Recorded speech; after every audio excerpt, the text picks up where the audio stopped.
편안한 밤 되세요. 달빛 책방 오늘의 이야기는 계유정난입니다. 왕과 사는 남자 영화가 많은 사랑을 받으면서 역사에 관심이 생긴 분들이 많은데요. 오늘은 조선 왕조의 물줄기를 완전히 바꿔버린 그 잔혹하고도 결정적이었던 하룻밤의 이야기, 계유정난을 들여다보려 합니다. 권력을 향한 맹목적인 열망과 그 열망을 휩쓸고 간 자리에 남은 비극, 그 빛과 그림자를 함께 따라가 봅니다. 편안하게 눈을 감고 함께 해주세요. 1452년 문종이 승하하고 그의 어린 아들 단종이 왕위에 오릅니다. 겨우 12살. 아직 세상의 풍파를 견디기엔 너무나 연약한 나이였습니다. 어머니는 일찍 돌아가셨고 아버지는 병약하여 아들을 제대로 지켜주지 못했습니다. 홀로 남겨진 어린 왕, 그리고 그를 둘러싼 조정의 공기는 차갑다 못해 살얼음판 같았습니다. 이 불안한 공기를 누구보다 먼저 감지한 이가 있었습니다. 문종의 동생이자 단종의 숙부 수양대군이었습니다. 그는 야심가였습니다. 형 문종이 살아있을 때부터 뛰어난 무예와 카리스마로 그를 추종하는 세력을 모으고 있었습니다. 어린 조카가 왕위에 오르자 수양대군의 마음 한구석에 숨겨져 있던 왕좌를 향한 욕망은 걷잡을 수 없이 커져만 갔습니다. 하지만 그가 왕이 되기 위해서는 반드시 넘어야 할 산이 있었습니다. 바로 문종의 유탁을 받은 고명 대신들. 그 중에서도 당대 최고의 권력가이자 명망 높은 재상이었던 김종서였습니다. 김종서는 수양대군의 야심을 경계했고 그의 세력을 억누르려 했습니다. 두 사람 사이의 팽팽한 긴장감은 조선의 하늘을 뒤덮고 있었습니다. 수양대군은 자신의 계획을 성공시키기 위해 믿을 수 있는 책사가 필요했습니다. 그때 그의 앞에 나타난 이가 바로 한명회였습니다. 불우한 어린 시절을 보내고 과거 시험에도 번번이 낙방하여 말단 관직에 머물러 있던 그는 뛰어난 전략가이자 냉철한 분석가였습니다. 그는 수양대군에게 조선을 움직일 큰 임무를 보았고 수양대군은 한명회에게서 자신의 야망을 현실로 만들어줄 지혜를 보았습니다. 두 사람은 비밀리에 수많은 밤을 새우며 거사를 치밀하게 설계했습니다. 한명회는 지금은 길가에 집을 짓는 것과 같습니다. 사람들의 말에 휘둘리면 집을 짓지 못합니다. 중요한 것은 결단입니다. 수양대군의 결단력을 촉구했습니다. 그는 거사에 필요한 인물을 포섭하고 그들이 배신하지 않도록 철저히 관리했습니다. 그들은 자신들의 계획에 걸림돌이 되는 인물들의 명단을 작성하고 그들을 단숨에 제거할 방법을 연구했습니다. 1453년 10월 10일 밤, 조선의 역사를 피로 물들일 하룻밤이 시작됐습니다. 수양대군은 하늘의 뜻이라는 명분을 내세워 거사를 단행했습니다. 그의 첫 번째 목표는 김종서였습니다.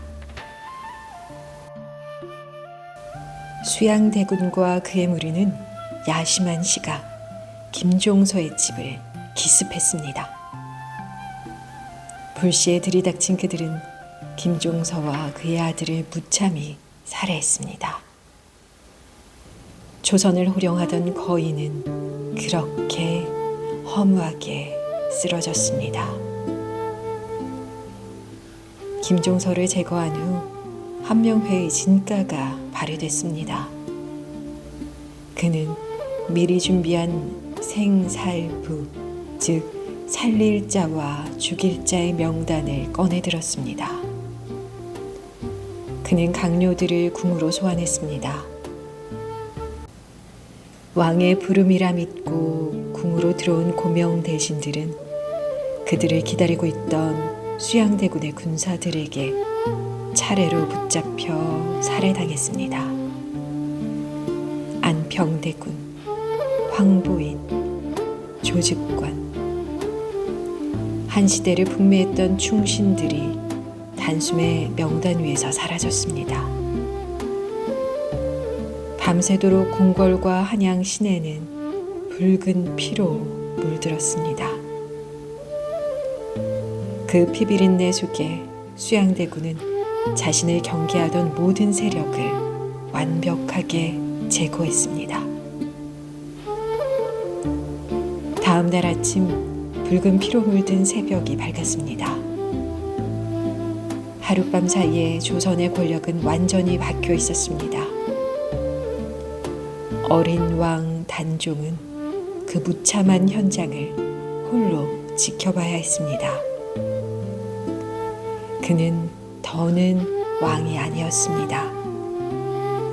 수양대군이 모든 권력을 장악했고 단종은 그의 손에 들린 꼭두각시에 불과했습니다. 한명회는 자신의 설계가 완벽하게 성공했음을 확인했습니다. 그는 수양대군을 조선 최고의 권력자로 만들어낸 1등 공신이 되었습니다. 사람들은 그를 조선의 킹메이커라고 불렀고 그는 4명의 왕을 모시고 2명의 왕을 사위로 맞이하며 조선에서 가장 강력한 남자가 되었습니다. 권력의 정점에 선 한명회는 무슨 생각을 했을까요? 그는 자신이 지키려 했던 것과 얻으려 했던 것들을 되짚어보곤 했을 겁니다. 화려한 관복을 입고 근정전 앞에 서 있었지만 그의 마음 한구석에는 그날 밤 흐른 피 비린내와 그가 감당해야 했던 무거운 책임감이 늘 그림자처럼 따라다녔을 겁니다. 계유정난은 조선 왕조사에서 가장 잔혹하고 비극적인 사건 중 하나입니다. 한 명의 야심가가 권력을 차지하기 위해 무고한 충신들을 처형하고 어린 조카를 위협하여 왕자를 빼앗은 일입니다. 그것은 명분과 대의보다는 힘과 폭력이 지배했던 조선의 역사에 씻을 수 없는 상처를 새긴 밤이었습니다. 하지만 역사는 단순히 비극적인 사건의 나열이 아닙니다. 계유정난은 우리에게 많은 질문을 던집니다. 권력은 무엇인가? 명분은 무엇인가? 우리는 무엇을 위해 그리고 어떻게 살아야 하는가? 한명회의 삶은 우리에게 기다림과 지혜에 대해 이야기합니다. 그는 비루한 삶 속에서도 자신의 때를 기다리며 지혜의 칼날을 갈았습니다. 그의 지혜는 결국 그를 조선 최고의 자리에 오르게 했지만 그 지혜가 휩쓸고 간 자리에 남은 비극은 그 지혜의 참된 의미를 다시 생각하게 합니다. 오늘 밤 당신의 걱정들도 흐르는 강물 위에 실어보내세요. 한명회가 압구정에서 느꼈던 그 시원한 강바람이 지금 당신의 곁을 지나간다고 상상해 보세요. 이제 무거운 생각들은 모두 내려놓고 깊고 편안한 잠의 세계로 들어갈 시간입니다. 당신은 오늘 하루도 충분히 잘 해냈습니다. 내일은 오늘보다 조금 더 평온한 바람이 당신을 맞이할 겁니다. 오늘 이야기는 여기까지입니다. 좋은 꿈 꾸세요. 잘 자요.